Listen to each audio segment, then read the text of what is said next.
One of the interesting things that's happened from the DWAVE story is there's this gigantic conspiracy that's arisen on the internet that goes like this. So DWAVE builds quantum computers. The way that they work, if you know how this works, is one of the interpretations is that you tap into these parallel universes and they do computations. Sounds really weird. But what's happened is this idea has been hijacked to describe something called the Mandela effect, which is this thing where the past changes. So think about something you know to be true from the past.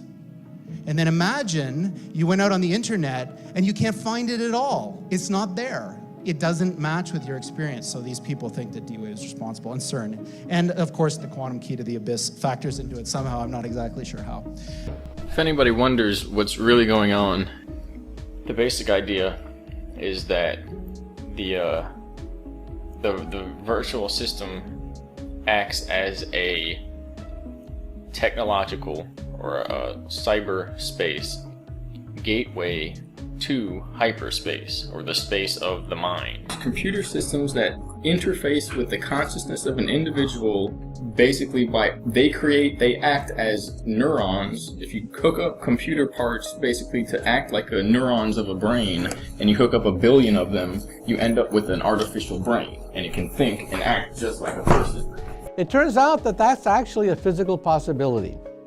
First of all, the Obama administration and the European Union are pushing the BRAIN project to delineate all the pathways of the human brain. That is, every single neuron encoded on a memory disk, your personality, your memories, who you are, the essence of your soul, will be incorporated in this disk as pure information.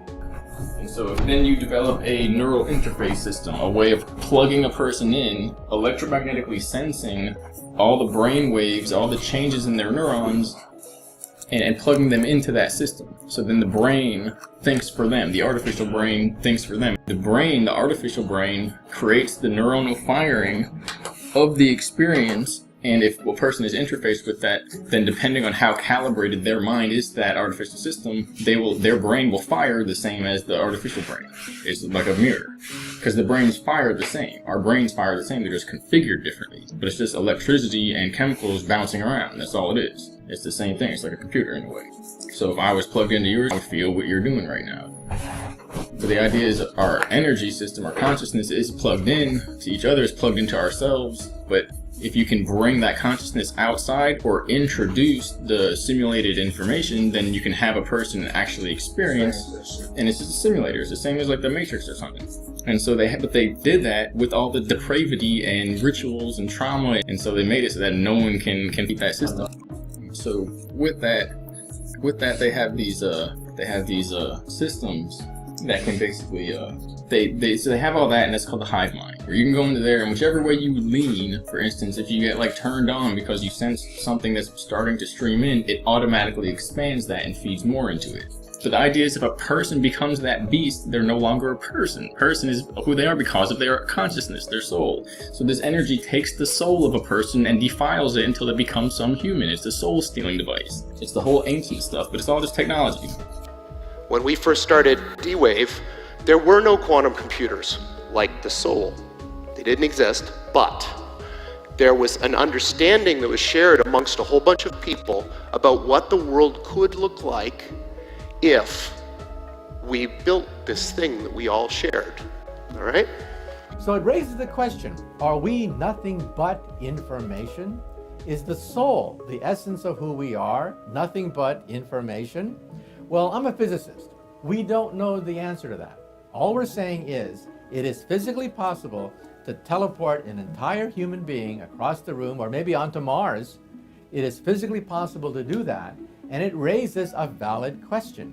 What happened to the soul if your original copy died, and somebody out there has all your memories? You have a soul, which is an electromagnetic signature that's unique to you and you alone in the universe. There is technology which can entrain your soul and separate your soul from your body. If your mind which is essentially your interface to your soul, which is an interface to your body, which is primarily animated through spirit, which is just pure energy unrefined. If your mind becomes entrained, tethered, vibrating at one rate, and a system that vibrates so similar to it that the rates entangle, and then that entanglement is withdrawn through powerful magnetic fields, and you're literally magnetically pulled from the body, the soul, and the body is destroyed, your soul is then under the, let's just say, guardianship of whoever owns the machinery that is used to operate that process. If I copy you into a machine, that copy process has all of the properties we were talking about as being a soul. First of all, it's immaterial, because copying, that's not a thing, it's a process. It's immortal, it's just like you. You can put it in any environment you want, heaven, hell, make a simulation. So the idea is then they have these supercomputers that can map out realities all the way down, because they use generators, power generators, just like this needs a powerful battery or something if it has, 5 cores to it so it can run a video game or whatever it is. Well, they have billions of cores. They don't even use cores anymore. They use atoms themselves as the processors. You feel me? So it wouldn't even compute. And then they figured out a way to pull the energy from atomic space and create electromagnetic fields from that. And then you combine that with these systems, these supercomputers that are so powerful that they can process an entire universe, and they're connected to what are called zero-point generators, which are basically free energy devices. It could power a little box could power an entire city or town. And so basically it's a computer with no limits. And these systems map out atom by atom an entire universe, and from there the DNA by DNA of an entire being. And so the point is that these are simulated realms that are so accurate that they're actually they're accessing potential, possible parallel realities where these things actually occur. There are an enormous number, mind-bogglingly large number, of parallel realities, as real as this one, that have different consistent histories. So imagine a world where all of the laws of physics as we know them are obeyed, but different decisions were made along the way. Different decisions at the level of tiny microscopic particles, different decisions all the way up to what you chose to eat for lunch, and whether you chose to come to this session or not. Quantum mechanics makes a very specific prediction that all of those are as real as the thing that you remember. What if the universe was different, the war was ended this way, somebody else won, or if this fundamental law was different, or if this species was, basically this frequency, this variable was different, and it plays it all out from there. The idea is these were combined through those mind simulators by these alien consciousness secret society members, and the ultimate result is that they connected to instantly a universe that projected in hyperspace, holographically invented as if it already existed, and they simply tapped into that frequency of beings that merged with and identified with that type of consciousness. And these consciousness were deformed subhuman entities, which basically look like the reptiloid, the insectoid, or these other beings that are being talked about and stuff like that. They don't actually exist except for these realities. So the way I think about it is that the shadows of these parallel worlds overlap with ours. And if we're smart enough, we can dive into them and grab their resources and pull them back into ours to make an effect in our world. And this is bizarre because we don't see those other things.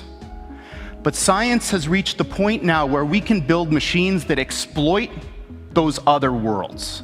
And quantum computers are perhaps the most exciting of all of these. But the idea is that these beings in this far-out reality realized what was happening in these realms that basically we can say exist, but we only have access to through these simulators, these supercomputer systems that are powerful enough to project them in a virtual reality.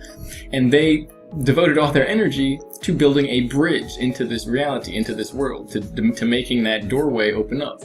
Let's say I take your, not your genome, but your connectome, put it on a laser beam.